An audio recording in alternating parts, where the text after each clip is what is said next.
नमस्ते प्यारे बच्चों, आप सभी का हमारे ऑनलाइन यूट्यूब चैनल पर हार्दिक स्वागत है। मेरे विद्यार्थियों, आज हम बात करेंगे कक्षा 9th के उपचारात्मक शिक्षण कार्य पुस्तिका के साइंस के अंतर्गत कार्यपत्रक 1, 2 और 3 की तीनों कार्यपत्रों को हल करेंगे। साथ ही आधा लेखा आकलन पत्र भी हल करेंगे। प्रिय विद्यार्थियों, आप सभी को विज्ञान विषय की कक्षा 9 की सत्र 2024 और 2025 की नई कार्य पुस्तिका मिल गई होगी। तो शुरू करते हैं अपनी आज की क्लास और कक्षा 9 साइंस के कार्यपत्र 1, 2 और 3 तीनों कार्यपत्र के साथ ही आधा रेखा आकलन को हल करते हैं। तो वीडियो को शुरू से लगाकर अंत तक आप पूरा जरूर देखें ताकि सभी कार्यपत्र आपको समझ में आ सके। साथ ही यदि आप हमारे ऑनलाइन यूट्यूब चैनल पर नए हैं तो चैनल को सब्सक्राइब जरूर कीजिएगा ताकि आपको सारे जो कार्यपत्र के साइंस के वो मिल सके। तो देखिए कार्यपत्र 1, 2 और 3। देखिए बच्चों, आधा रेखा आकलन आपके सामने आ चुका है। आज हम आधा रेखा आकलन कार्यपत्र 1, 2 और 3 इन सब की बात करने वाले हैं। पहला सवाल है जीवन की मूलभूत इकाइयां, तो वो है कोशिका। ऑप्शन स राइट होगा, यहां पर आप बड़ा ऑप्शन स। अगला पदार्थ की अवस्था जिसका आकार क्या होता है, निश्चित होता है, वो होती है ठोस। कौन सी अवस्था होती है? ठोस अवस्था का जो आकार होगा बच्चों निश्चित होगा। ऑप्शन अ राइट है। थर्ड क्वेश्चन, दही का जमना निम्न में से किसका उदाहरण है? तो दही का जमना रासायनिक परिवर्तन का उदाहरण, ऑप्शन ब। अगला सवाल, पृथ्वी की सतह का कितने प्रतिशत भाग जल से ढका है? 70%। ऑप्शन अ राइट होगा, यहां पे सभी विद्यार्थी ऑप्शन अ भरे। पांचवा सवाल, इलेक्ट्रॉन पर आवेश होता है, तो हमेशा इलेक्ट्रॉन पे आपको पता है क्या होता है? ऋणावेश। क्या होगा बच्चों? ऋणावेश होगा, ऑप्शन ब राइट होगा। क्वेश्चन नंबर 5 का ऑप्शन ब।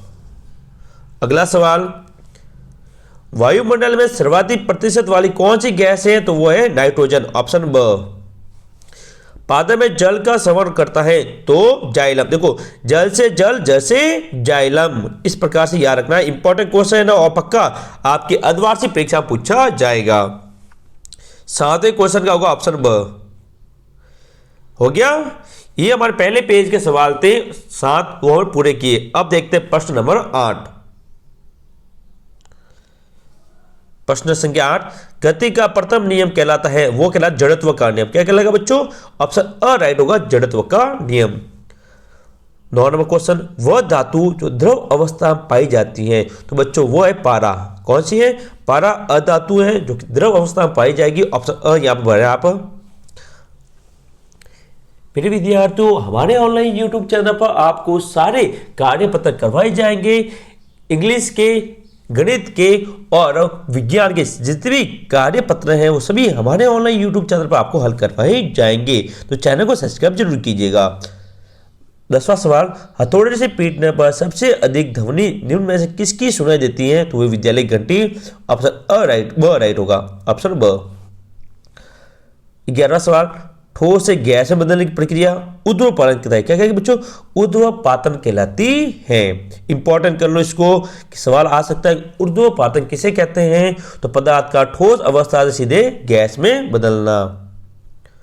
अगला सवाल 12वां, बंदूक की गोली में होती है, तो उसमें होती है गतिज ऊर्जा। ऑप्शन अ राइट होगा।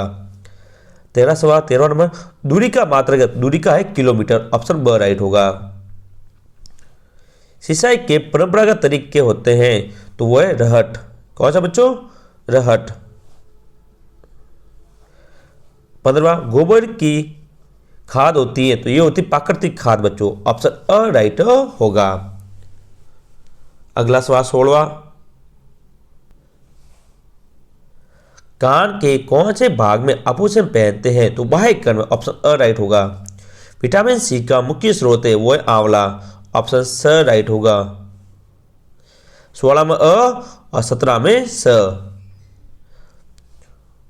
अगला, कोशिका की खोज किसने करने वाले वैज्ञानिक का नाम? Robert Hooke. ऑप्शन ब राइट होगा। 19वां, रेत से पानी को पृथक करने के लिए उपयुक्त विधि का चयन कीजिए, वो है निश्चय दंड। Option the.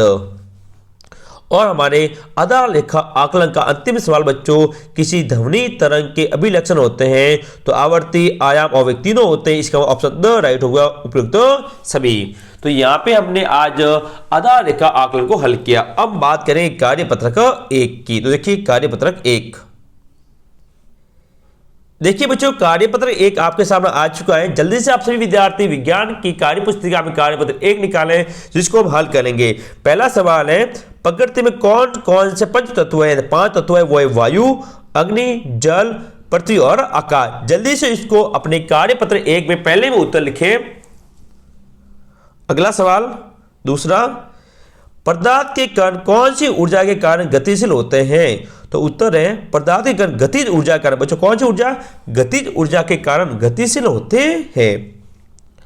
थर्ड नंबर, कमरे के एक कोने में अगरबत्ती जलाने पर पूरे कमरे में सुगंध का फैलना कौन सी प्रक्रिया का उदाहरण है बच्चों?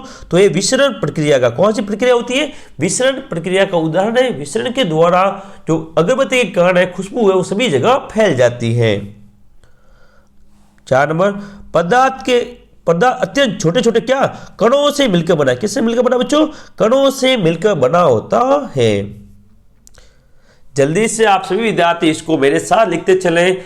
आज हम कार्यपत्र 1, 2, 3 और आधार रेखा आकलन की बात करेंगे। वीडियो अच्छा लगे बच्चों तो वीडियो को लाइक करें, शेयर करें और चैनल को सब्सक्राइब जरूर कीजिएगा। प्रश्न संख्या 5, अवसादन से आप क्या समझते हैं?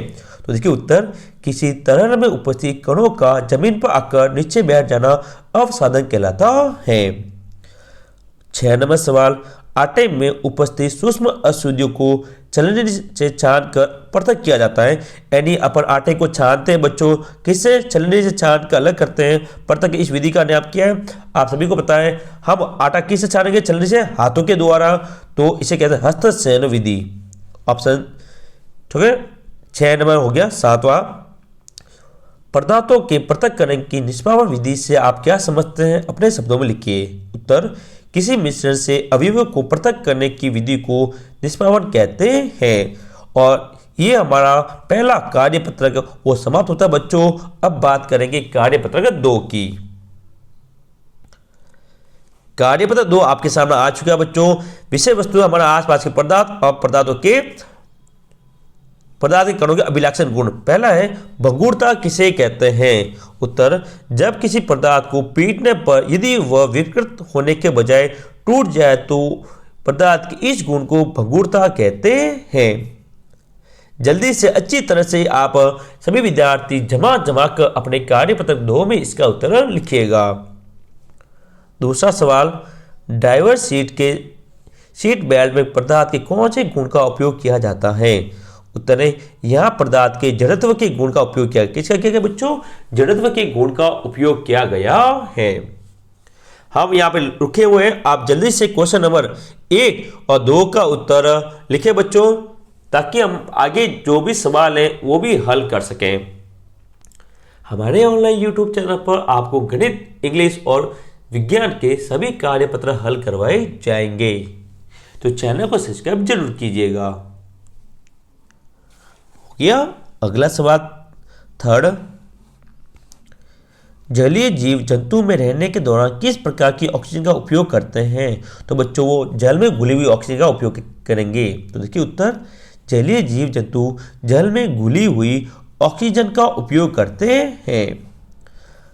4 नंबर सवाल, घुलित ऑक्सीजन पदार्थ की कौन सी अवस्था के विशेषण को दर्शाता है? तो यह द्रव अवस्था बच्चों। कौन सी अवस्था है? द्रव अवस्था। अगला नाम सवाल, एलपीजी का पूरा नाम।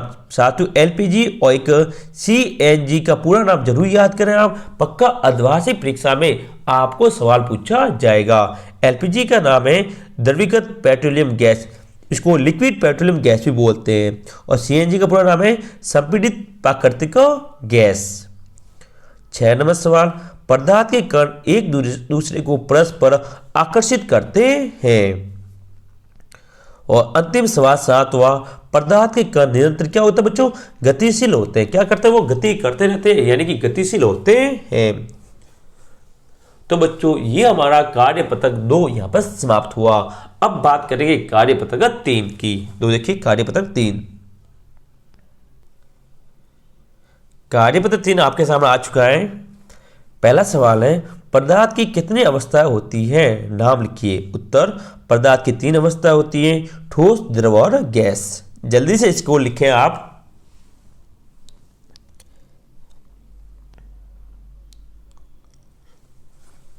हो गया। अगला सवाल, ठोस अवस्था की कोई 3 विशेषता लिखिए। किसकी? ठोस। पहली विशेषता है, ठोसों का आकार निश्चित होता है बच्चों। ठोसों का आयतन क्या होगा? निश्चित। और गैसों की संपीड़ितता नगण्य। देखो, एक मिनट, यहाँ पे नहीं, ठोसों की, ठीक है ना, यहाँ पर ठोस है, ठोसों की संपीड़ितता क्या होती है? नगण्य। ओके।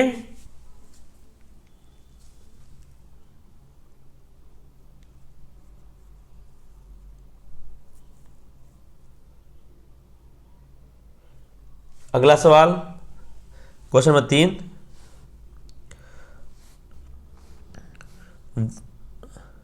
वह तापमान जिस पर ठोस पिघल कर द्रव में बदलता है क्या कहलाएगा? गलनांक कहलाता है। और वायुमंडलीय दाब पर वह तापमान जिस पर द्रव उबलने लगता है वो क्या कहलाएगा? क्वथनांक। साथियों, दोनों की परिभाषा अच्छी तरह से याद कीजिएगा, इंपॉर्टेंट है, और दोनों में से एक 100% अर्धवार्षिक में पूछी जाएगी। 5वां, ऊर्ध्वपातन की परिभाषा लिखो। देखो, ये पहले भी आया था सवाल, हमने आधार रेखा आकलन में किया था इसको, कि पदार्थ का ठोस से सीधा गैस में बदलना क्या कहलाएगा? ऊर्ध्वपातन कहलाता है। सूक्ष्म बर्फ का सूत्र है ठोस CO2। क्या बच्चों? ठोस CO2। ये भी पहले अर्धवार्षिक और वार्षिक परीक्षा में पूछा गया, तो इसको भी आप जरूर याद कीजिएगा। जल्दी से लिखें। प्रश्न संख्या 3, 4, 5 और 6 के उत्तर आपके सामने है बच्चों, जल्दी से इसको लिखें।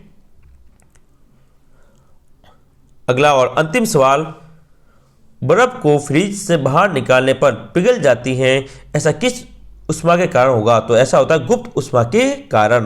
किसके कारण बच्चों? गुप्त उष्मा के कारण ऐसा होता है। तो फिर विद्यार्थियों, अपनी आज की क्लास में इतना ही। आज हमने कार्यपत्रक 1, 2 और 3 को हल किया, साथ ही हमने आधार रेखा आकलन, कौन सी आधार रेखा आकलन है, उसको भी हल किया। अगले वीडियो में हम कार्यपत्रक 4, 5, 6 को हल करेंगे। तब तक के लिए जय हिंद, जय भारत। यदि आपने अभी तक हमारे चैनल को सब्सक्राइब नहीं किया तो चैनल को सब्सक्राइब करें। मिलेंगे अगले वीडियो में। जय हिंद।